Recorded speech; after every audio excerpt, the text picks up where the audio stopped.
زلیخا نے تو حضرت یوسف علیہ السلام بھاگے، اللہ تعالیٰ کی مدد آ گئی۔ جو گناہ سے بھاگتا ہے اللہ کی مدد آتی ہے اس کو اس گناہ سے روکنے کے لیے۔ دروازے بند تھے لیکن حضرت یوسف علیہ السلام پھر بھی بھاگے، اللہ نے دروازے کھول دیے۔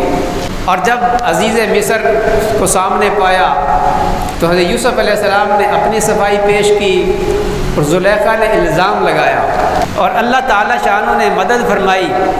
ایک کہنے والے نے کہا کہ دیکھو اگر قمیض پیچھے سے پھٹا ہے تو زلیخا کا قصور، اگر آگے سے پھٹا ہے تو یوسف کا قصور۔ اللہ کی مدد آ گئی، قمیض پیچھے سے پھٹا تھا۔